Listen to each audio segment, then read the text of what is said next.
দর্শক, সুখবর দিচ্ছি, সেটা হচ্ছে আমরা 60,000 সাবস্ক্রাইবারের মাইলস্টোন পার করেছি আপনাদের সহযোগিতায়। আপনারা যদি শেয়ার করেন বেশি বেশি, তাহলে হয়তো 1 লাখ সাবস্ক্রাইবারের মাইলস্টোন পূর্ণ করতে আমাদের খুব বেশি সময় লাগবে না। তো আলোচনা যাওয়ার আগে অনুরোধ থাকবে, লাইক, কমেন্ট ও শেয়ার করে আমাদের সাথে যুক্ত থাকুন, আমাদেরকে এগিয়ে দিন। যেই দেশে রমজান আসলে, যেই দেশে রমজানে বুটের দাম বাড়ে, ছোলার দাম বাড়ে, তরকারির দাম বাড়ে, 5 টাকার জিনিস 20 টাকা হয়, 20 টাকার জিনিস 100 টাকা হয়, এই দেশে তেলের দাম বাড়বে না আপনি কি করে ভাবলেন?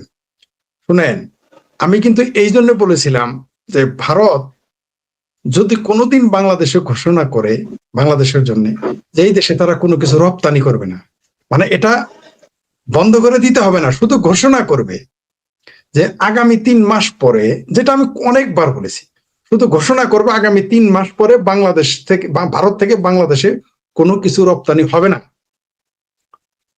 ভারতের কোনো যুদ্ধই করা লাগবে না। এই বাংলাদেশের মানুষজনই না খায় মারা যাওয়া শুরু করবে, পালে পালে দলে দলে পঙ্গপালের মতো মারা যাবে। কেন?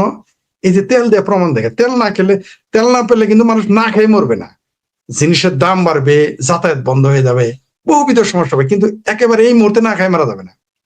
কিন্তু এই দেশে যদি শুধু খাদ্য বন্ধ, খাদ্য চাল, এই দেশে ভারত যেদিন ঘোষণা করবে এই দেশে চালের দাম হবে 500 টাকা কেজি। শুনেন, এক সময় একদা আমি ঠাট্টা করে বলতাম যে ভারত যদি কোনোদিন গরু চোরাচালান বন্ধ করে দেয় পশ্চিমবঙ্গে, তাহলে বাংলাদেশে গরুর কেজি হয়ে যাবে, গরুর মাংস কেজি হবে 1,000 টাকা কেজি, এবং দোয়া করতে হবে, হে আল্লাহ আগামী শুক্রবার যেন গরু মাংস খাইতে পারি, নতুন দোয়া যুক্ত হবে। সেই ঘটনা কিন্তু ঘটে গেছে। তারপরে এই কিছুটা ঘাটতি পূরণ করে নেপালের গরু চুরি করে। আমরা কিন্তু এটা অনেকেই জানি না যে শুধু ভারত না, নেপাল থেকে গরু চুরি হয়ে বাংলাদেশে ঢুকে।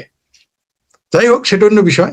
আপনাকে আমি যেটা বলতে চাচ্ছি, বা আপনি যে প্রশ্নটা করেছেন, তেলের মজুত করবেই, এদের স্বভাব কি আমাদের রে ভাই?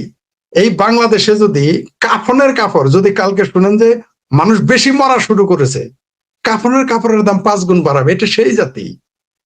আমরা এরা কথায় কথায় বলে 95%। ফরিদ ভাই, একটু আপনাকে ইঙ্গিত দেই, আজকে একজন এই পাম্পে তেল না দেওয়ার কারণে ওই ট্রাক ড্রাইভার পাম্পের ম্যানেজারের উপর দিয়া গাড়ি তুলে দিয়েছে এবং তিনি মারা গেছেন। এই হলো পরিস্থিতি। আরেকটা কথা বলি, 96 সালের একটা কথা মনে আছে, সারের জন্য কৃষকরা আন্দোলন করেছিল এবং সেখানে 19 জন কৃষক সম্ভবত মারা গেছে, গুলি হয়েছিল তাদের উপরে। বিদ্যুতের জন্য কনসার্টে আন্দোলন করতে গিয়ে সেখানেও বেশ কিছু মানুষ মারা গিয়েছিল।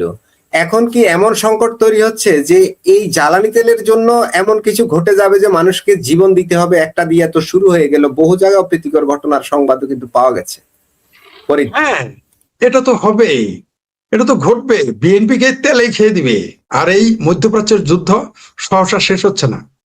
আপনাকে সর্বশেষ তথ্য দিই, একটু আগে আপনার সাথে কথা বলার আপনি খেয়াল করেছেন যে আমি একটু অ্যাটেনশন ডাইভার্ট ছিল, মেসেজ আসছে রাশিয়া থেকে, আমার কাছে মেসেজ আসছে যে ইউক্রেনের যে জেলেনস্কি, সে এখন মধ্যপ্রাচ্যের যুদ্ধে যোগ দিতেছে।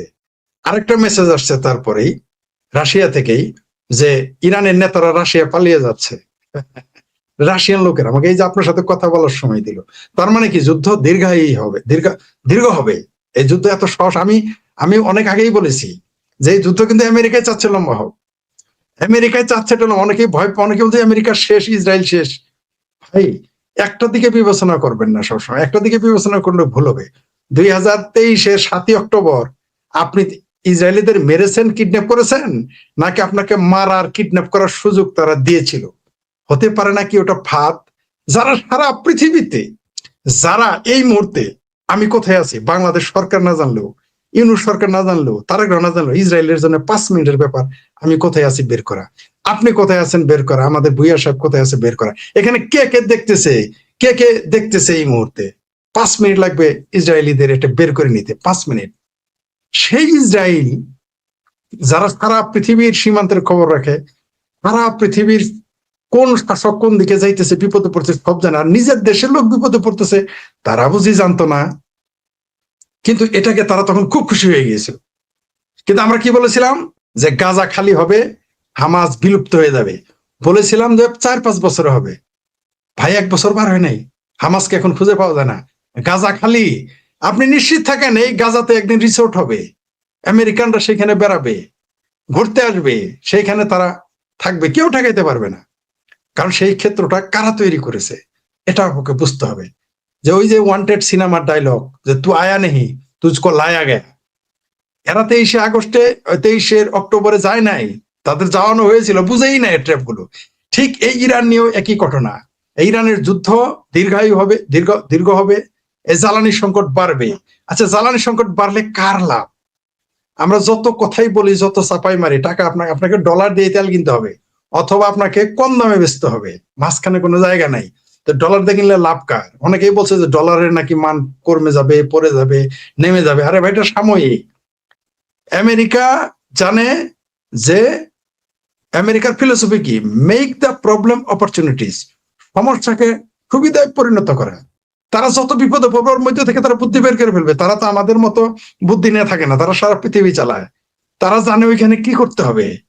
আপনারা কি, আপনার চ্যানেল এই প্রথম বললাম, এটা আমার চ্যানেলে বলার কথা আপনারা বলি, আপনারা কি জানেন যে বিকল্প হুরমুজ প্রণালী বানানোর চিন্তা করতেছে? যদি তা না করতে পারে ইরানকে ভেঙে ফেলবে, ওই হুরমুজ প্রণালীর উপরে যাতে কারো কর্তৃত্ব না থাকতে পারে। আপনি দেখেন না, শেখ হাসিনা না করেছিল, তিনি সেন্ট মার্টিনে তিনি জায়গা দিবেন না, কি করেছে? সরকারই নাই। তো ওটা ইরানে ঘটতে পারে না? ওইটা কি ইরানে ঘটতে পারে না? সরকারই থাকবে না।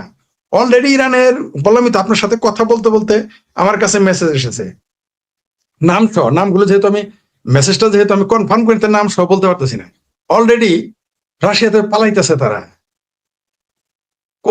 কোথায় পালাইতেছে? রাশিয়া।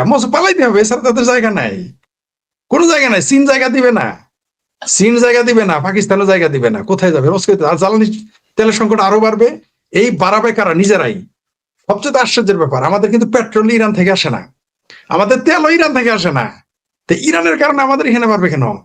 মানে এটা নিজেরাও বদমাইশি করেছে। কারণ আমাদের দেশের মানুষ তো মেন্টালি তারা হচ্ছে সিক, তারা সব সময় বিপদে ফেলে প্রফিট করতে চায়, তারা ব্যবসা করে প্রফিট করতে চায় না, মজুদদারি করে ধনী হইতে চায়। সারা পৃথিবীতে কিন্তু প্রোডাকশন করে ধনী হয়, মজুদদারি করে না, প্রোডাকশন করে, তারা গবেষণা করে, আবিষ্কার করে ধনী হয়। আমাদের বাংলাদেশের মানুষই হলো যে বিপদ, কখন বিপদ হবে 5 টাকার জিনিস 20 টাকা বেচবো। এটা পৃথিবীর বাংলাদেশ ছাড়ার কোথাও আমি পাই না। আমি ওর জীবনে কমপক্ষে 15 থেকে 16টা দেশ ঘুরেছি, আমি কোথাও এরকম চিন্তা চেতনা মানুষ পাই নাই, ভারতেও পাই নাই। এই ধরনের মানুষ না যে বিপদে পড়বা 5 টাকার জিনিস 20 টাকা বিক্রি, এরকম মেন্টালিটি তাদের নাই। আমি বললাম তো, আমাদের সাথে দরিদ্র দেশেও আমি ঘুরেছি, সেখানে গিয়েও দেখছি তারা এগুলো বুঝে না। আর সবচেয়ে দরিদ্র একটা দেশের নাম দেয় ভুটান, আপনি সেইখানে যান, সেখানে মানুষ এগুলো বাটপারি বুঝে না।